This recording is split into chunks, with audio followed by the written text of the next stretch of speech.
अस्सलाम वालेकुम guys, welcome to Microsoft Excel course. अब हम इस वीडियो में देखेंगे कि कंडीशनल फॉर्मेटिंग क्या चीज़ होती है।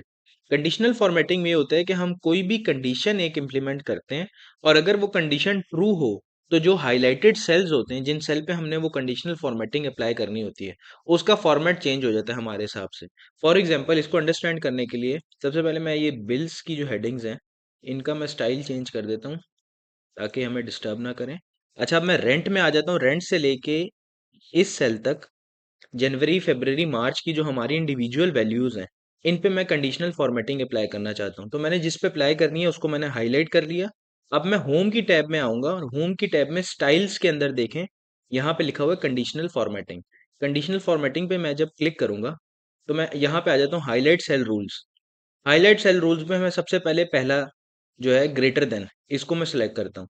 इसका ये मतलब है कि ग्रेटर देन का अब इसमें एक प्रॉम्प्ट ओपन हो गया। इसका मतलब ये है कि अगर कोई सेल की वैल्यू, फॉर एग्जांपल मैं कहता हूँ 500 से ऊपर हो, तो इसमें मैं 500 लिखता हूँ, 500 यूरो से ऊपर हो, तो उसको आपने लाइट येलो कलर कर देना है, राइट रेड कलर कर देना है, या उसका टेक्स्ट का कलर चेंज कर देना है, या उसको मैं कस्टम फॉर्मेट भी दे सकता हूँ। फॉर एग्जांपल उसका फिल मैं देखता हूँ, तो यहाँ पे मैं जाता हूँ, मैं चाहता हूँ कि उसका कलर पर्पल हो जाए, तो पर्पल हो जाएगा। अब मैं यहाँ पे ओके कर देता हूँ, तो ये कस्टम मैंने फॉर्मेट कर दिया। इसको ओके करूंगा तो अब ये देखें, ये जितने हाईलाइटेड सेल थे उसके अंदर 500 से ग्रेटर जो वैल्यूज हैं उनकी उसने बैकग्राउंड को पर्पल कर दिया।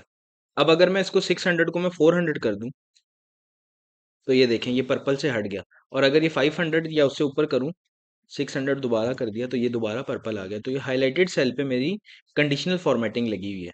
अब अगर मैं इसको दोबारा हाईलाइट करूं उन वैल्यूज को और मैं फिर से जाऊं कंडीशनल फॉर्मेटिंग में, अब मैं देखता हूँ कि लेस देन का मतलब ये कि फॉर एग्जांपल 3050 यूरोज हैं, ये उसने प्री डिटर्मिनेट एक वैल्यू सेलेक्ट की हुई है। मैं चाहता हूँ, मैं लिख देता हूँ 4000 यूरो से नीचे की जो वैल्यूज हैं उनको आप कलर कर दें येलो फिल, या लाइट रेड कर देता हूँ, light red fill with dark red text, और इसको मैं ओके कर देता हूँ। अब देखें 4000 यूरो से नीचे जितनी भी वैल्यूज थी, 2000, 500, 600, 100, 200, उसको उसने लाइट रेड कलर कर दिया।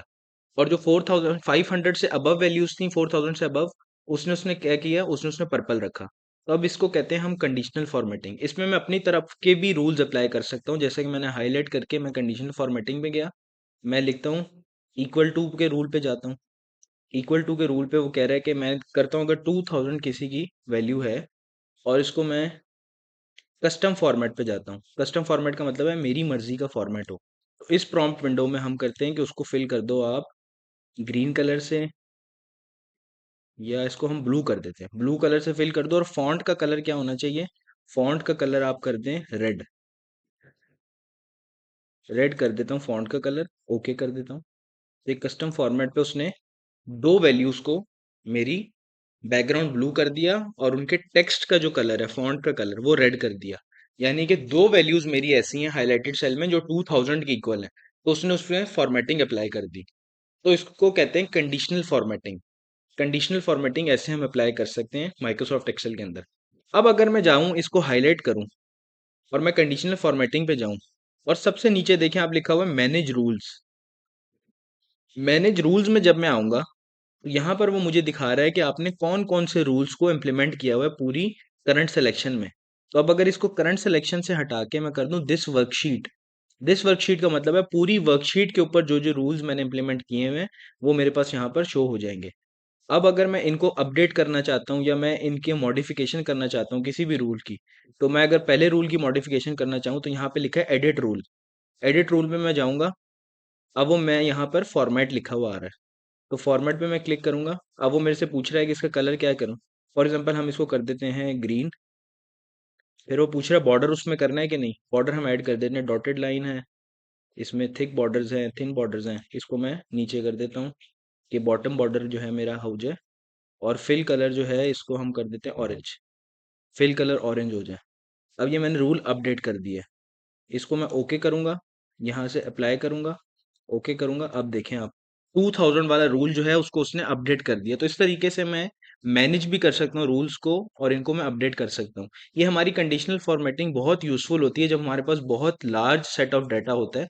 उसमें हम जब डेटा को एक्सट्रैक्ट करने की कोशिश करते हैं या उसको डिस्क्रिमिनेट करने की कोशिश करते हैं कि कौन सा डेटा हमारे लिए यूज़फुल है इतनी बड़ी शीट में से, तो उसके लिए हम कंडीशनल फॉर्मेटिंग का यूज़ करते हैं। सेकेंडली, अगर आपको किसी सिलेक्टेड रेंज ऑफ सेल्स में से रूल्स को क्लियर करना हो, फॉर एग्जांपल मैं चाहता हूँ कि इन सेल्स में से कंडीशनल फॉर्मेटिंग हट जाए, तो मैं उसी को हाईलाइट करूँगा और कंडीशनल फॉर्मेटिंग पे जाऊँगा और सबसे नीचे मैं देखूँगा सेकंड लास्ट पे क्लियर रूल्स लिखा हुआ है। तो clear rules from selected cells, जो मैंने सेल्स सेलेक्ट किए हैं उसमें से मैं रूल्स क्लियर कर दूं, या clear rules from entire sheet, पूरी शीट में से मैं रूल्स क्लियर कर दूं। तो मैं ये करता हूँ clear rules from entire sheet, तो ये पूरी शीट में से उसने रूल्स को क्लियर कर दिया और मेरी कंडीशनल फॉर्मेटिंग रिमूव हो गई। इस तरीके से आप कंडीशनल फॉर्मेटिंग को यूज कर सकते हैं और उसको रिमूव कर सकते हैं माइक्रोसॉफ्ट एक्सेल में, किसी भी डिजायर्ड और सेलेक्टेड सेट ऑफ डेटा को अपने हिसाब से मॉडिफाई करने के लिए।